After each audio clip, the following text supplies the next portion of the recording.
వీడి నాన్న మా నాన్న వీధిలో చెప్పులు పాలిష్ చేసేవాడు. వీడి అమ్మ దగ్గర స్కూల్ ఫీజులు కట్టడానికి కూడా డబ్బులుండేవి కావు. వీడికి తిండి పెట్టింది కూడా నేనే. ఇంతవరకు నేను గౌరవంగా మాట్లాడాను, కానీ ఇప్పుడు నీ అసలు స్థానం చూపించే టైం వచ్చిందే. ఆగు. రాజీవ్ సిన్హాకి అన్ని పెద్ద ప్రాజెక్టులు ఇవ్వాలని నేను చెప్పాను కదా, ఆ మాటని ఈ రోజుతో వెనక్కి తీసుకుంటున్నాను. వాడి అన్ని ప్రాజెక్టులు వెంటనే ఆపేయండి, ఇప్పుడే. ఆపతన్ని. వాడు చెప్పేది నిజమైతే మనం పూర్తిగా నాశనం అయిపోతాం.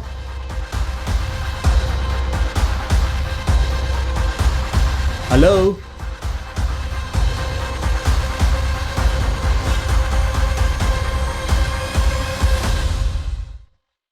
రాజ్వీర్, టెన్షన్ పడకు.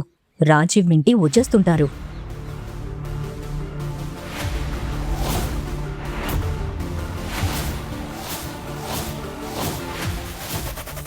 సార్, ఇవిగో మీ గిఫ్ట్స్. మిగతా వాహనాలు దారిలో ఉన్నాయి. కాస్త ఆలస్యమైంది. పర్లేదు షెర్లీ, థ్యాంక్ యూ. మిమ్మల్ని తప్పు పట్టలేదు. మీ కన్ఫ్యూజన్ నాకు అర్థమవుతుంది. కూతుర్నిచ్చి పెళ్లి చేయడం అంటే చిన్న విషయం కాదు కదా.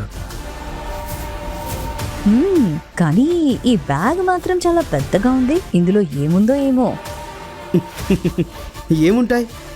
2 కిలోల బంగాళాదుంపలు, 3 కిలోల ఉల్లిపాయలు, కొంచెం కొత్తిమీర. అవునండి. ఈ బ్యాగ్లో నిజంగా ఏముందో నేను చెప్తాను.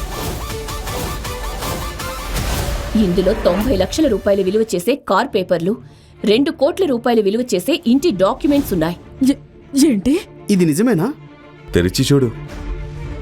నువ్వేం చేస్తున్నావు? అందరి ముందు మా అమ్మ పరువు పోతుంది. నేను చాలాసార్లు చెప్పడానికి ప్రయత్నించాను, నేను నిజంగా బిచ్చగాన్ని కాదు అని. ఎలా? కానీ నువ్వు... జియా, నీకోసం నా పనులన్నీ వదిలేసి ఇక్కడికి వచ్చాను. నీ తల ఎప్పుడూ ఎవరి ముందు వంగకుండా చూసుకోవడం నా బాధ్యత.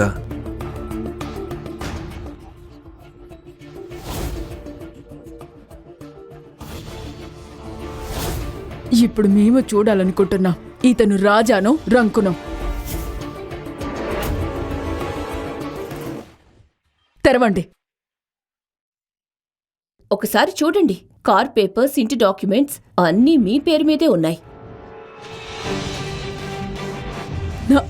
నా పేరు మీద? ఒకసారి చూపించు. నిజంగానే నా పేరే ఉంది. అయ్యో దేవుడా, థ్యాంక్ యూ, చాలా థ్యాంక్ యూ. నా కూతురు అమాయకురాలని నాకు తెలుసు, కానీ పిచ్చిదని మాత్రం అనుకోలేదు. Thank you. సరే, ఇప్పుడు నిజం చెప్పు. ఇదెలా జరిగింది? నువ్వు నిజంగా ఇషాన్ అవస్థివా లేక ఇషాన్ అస్త్రానివా? నేను జియా కోసం ఉన్న ఈశాన్ని. అంతే. అయ్యో, మీరంతా ఎంత అమాయకులో. ఏం చెప్పాలనుకుంటున్నావు జయరాజ్? నా కళ్ళతో నేను చూసే వరకు నేను నమ్మను. నా దృష్టిలో వాడు అప్పుడు దొంగే, ఇప్పుడు దొంగే, ఎప్పటికీ దొంగే. చాలు. అసలు నీ సమస్య ఏంటి? హద్దులు దాటుతున్నావు. అయ్యయ్యో, చూడండి, మన అమాయకం బంగారం పాపం జియా ఇంత గట్టిగా మాట్లాడుతోందే.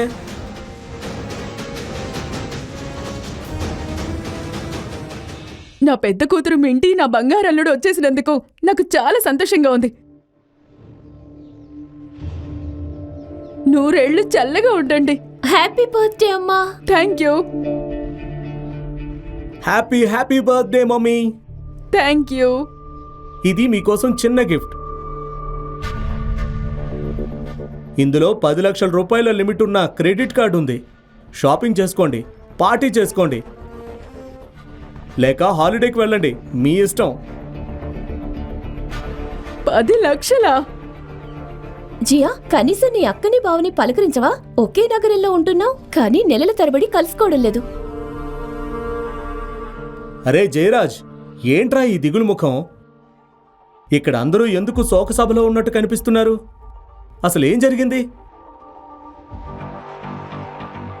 ఒక్క నిమిషం, ఇతను ఇక్కడేం చేస్తున్నాడు? నీకితను తెలుసా? చిన్నప్పటి నుంచి తెలుసు, కానీ ముందు చెప్పండి, ఇతను ఎక్కడేం చేస్తున్నాడు? ఇతను ఇషాన్, జియా ప్రేమించిన అబ్బాయి. జియా ప్రేమించిన అబ్బాయా? ఇతనొక పిచ్చిగాడు.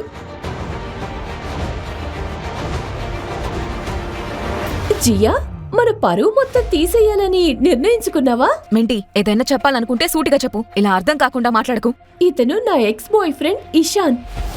ఏంటి? నీ ఎక్స్ బాయ్ ఫ్రెండా? అంటే నువ్వు మా అక్కతో రిలేషన్లో ఉన్నావా? జియా, నా మాట విను. ఓయ్ పనికి మాలినోడా, అందరికీ నిజం చెప్తాను. కాలేజీలో నేను ఇషాన్ ఒక నెల పాటు రిలేషన్లో ఉన్నాం. అప్పట్లో ఇతను పేదవాడు, పని పటలేని సోమరి, జేబులో ₹1 కూడా ఉండేది కాదు. కానీ మాటలు మాత్రం కోటీశ్వరులా చెప్పేవాడు. నేనితన్ని వదిలేయాలనుకున్నాను, కానీ వెంటనే ఏడుపులు మొదలుపెట్టేవాడు. చివరికి ఎక్కడో చిన్న చితక ఉద్యోగం దొరికింది. అదే మంచి అవకాశం అనుకుని నేను బ్రేకప్ చెప్పి వెళ్ళిపోయాను. ఆ తర్వాత మళ్ళీ వెనక్కి తిరిగి కూడా చూడలేదు. ఏంటి ఇవన్నీ నిజమేనా? అవుననుకో. అయితే ఏంటి మమ్మీ, ప్రతి ఒక్కరికి ఒక గతం ఉంటుంది, అందులో అంత పెద్ద విషయం ఏముంది? ఈరోజు ఆయన విజయవంతమైన వ్యక్తి, అదే ముఖ్యమైన విషయం కదా. చెప్పండి. జియా, నీకు పిచ్చి పట్టిందా? ఇతను నగరంలో చేతిలో గిన్నె పట్టుకుని అడుక్కుంటూ తిరుగుతాడు. ఇతను బిచ్చగాడు, జేబు పరంగా కూడా అదృష్టపరంగా కూడా. నీ అక్కను చూసి కొంచెం నేర్చుకో. ఎంత తెలివిగా బాధ్యతగా ఉంది. మరి నువ్వేంటి? ఎందుకు నీ అమ్మకి ఇంత బాధపడుతున్నావు? అయ్యో నా ముద్దుల మరదల, నీకు కూడా పిచ్చి పట్టిందా? ఈ బిచ్చగాడు నిన్నెలా పోషిస్తాడు? గాలి తిని బతుకుతావా, లేక నీళ్లు తాగి రోజులు గడుపుతావా? ఇతను కేవలం దొంగ మాత్రమే కాదు, పేదవాడు మాత్రమే కాదు, అసలు బిచ్చగాడు. బిచ్చగాడు.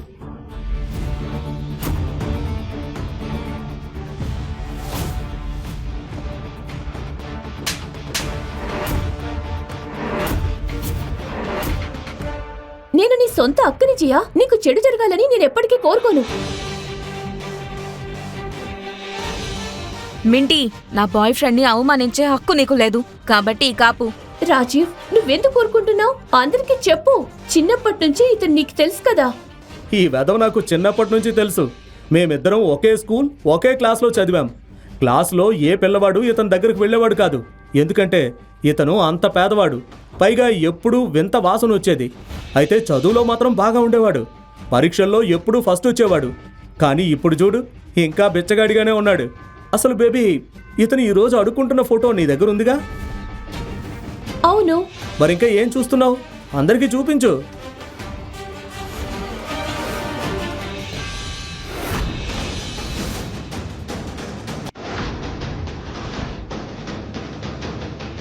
అయ్యో భగవంతుడా, ఇదే ఇతని నిజ స్వరూపం అయితే ఇంతకాలం మనందరికీ ఎన్ని అబద్ధాలు చెప్పాడో. ఇదిగో నీ నకిలీ పేపర్లు.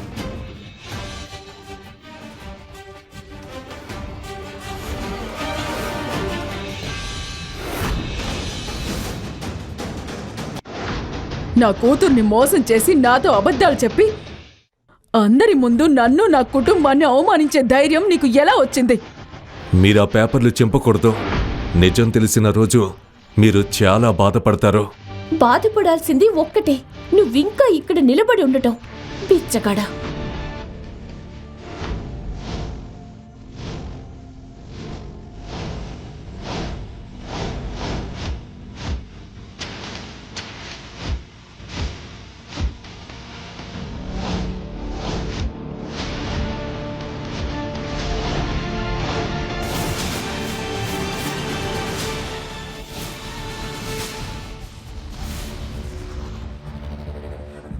ఏం చేస్తున్నావు నువ్వు? నన్నే బాధ పెడుతున్నావు. నేను నీ సొంత అక్కని. ఈ బిచ్చగాడి కోసం నాపై చెయ్యెత్తుతావా? వదులు నన్ను. జియా, ఏం చేస్తున్నావు నువ్వు? వదులు, నన్ను వదులు. ఆపండి, ఇదంతా నా తప్పే. ఇతను నన్ను మోసం చేయలేదు, నేనే ఇతన్ని ఈ పరిస్థితుల్లోకి లాగాను. ఏమిటి?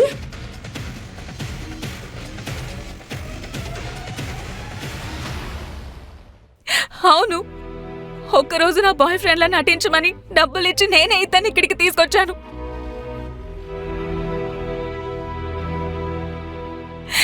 ఇదంతా నా తప్పే. సారీ ఇషాన్, నిజంగా సారీ. మా కుటుంబం నిన్నింత దారుణంగా అవమానిస్తుందని నేను ఊహించలేదు. నేను మొదటి నుంచి ఇదే చెప్తున్నాను కదా, వీళ్ళిద్దరి మధ్య అసలు ఏమీ లేదు అని. ఏ తల్లి తన కూతుర్ని ఒక బిచ్చగాడికిచ్చి పెళ్లి చేయదు. అతను బిచ్చగాడైనా కోటీశ్వరుడైనా నాకు అవసరం లేదు. నేను పెళ్లి చేసుకుంటే ఇతన్నే చేసుకుంటాను. నన్నెవరు ఆపుతారో చూద్దాం.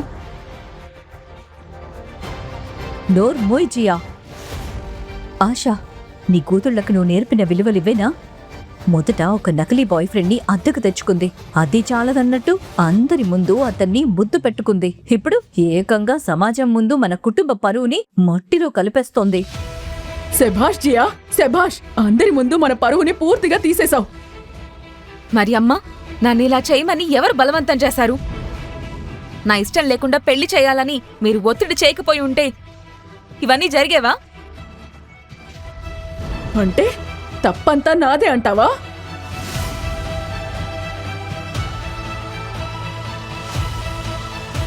ఇదిగో ఈ డబ్బులు తీసుకో. ప్లీజ్ ఇక్కడి నుంచి వెళ్ళిపో.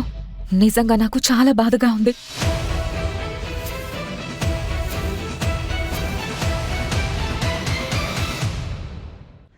లేదు జియా, నీ సంతోషమే నాకు ముఖ్యం.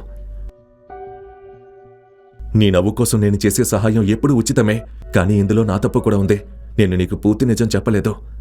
ఒక మనిషి జీవితంలో అత్యున్నత స్థాయికి చేరుకున్నప్పుడు ఏ విషయంలో? అడుక్కోవడంలో సాధించిన విజయమా? అపారమైన సంపద, అధికారం ఉన్నా నేను చాలా ఒంటరివాడిని. పని తప్ప నాకు మరో ప్రపంచమే లేదు. నిజమైన స్నేహితులు కూడా లేరు. అందరూ నా డబ్బు, నా హోదా, నా శక్తి కోసం దగ్గరయ్యారు. కానీ నా మనసుని ప్రేమించిన వాళ్ళు ఒక్కరూ లేరు. కానీ ఈరోజు జియా, అందరూ నన్ను అవమానించినప్పుడు నువ్వు మాత్రం నా నీడలా నా పక్కనే నిలబడ్డావు. నేను వెతుకుతున్న అమ్మాయి నీలాంటి మనసున్న అమ్మాయి. అందుకే నేను ఆ బిచ్చగాడి వేషం వేసుకున్నాను. నా డబ్బు కోసం కాదు, నేను ఎవరో తెలుసుకొని నన్ను ప్రేమించే వ్యక్తి ఎవరైనా ఉన్నారా అని తెలుసుకోవడానికి. నీ అడుక్కుంటున్న ఫోటో అందరూ చూసేశారు. కాబట్టి ఈ సినిమా డైలాగులు ఆపు. నా చెల్లిని ఇంకా మోసం చేయకు. జియా, నేను చెప్పేది నీకు అర్థమవుతుందా? నిన్ను ఈ పరిస్థితుల్లో లాగినందుకు నన్ను క్షమించు.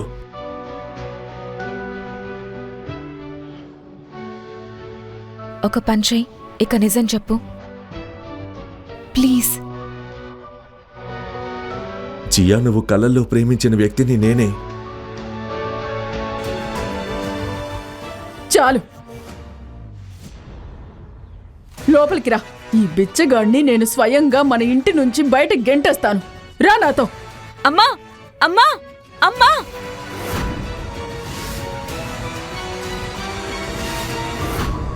ఇలాంటి కథలు మరిన్ని వినాలనుకుంటున్నారా? అయితే కింద ఉన్న లింక్ ని క్లిక్ చేసి పాకెట్ FM యాప్ని ఇప్పుడే డౌన్లోడ్ చేసుకోండి. మరిన్ని అద్భుతమైన కథలతో మళ్ళీ కలుద్దాం.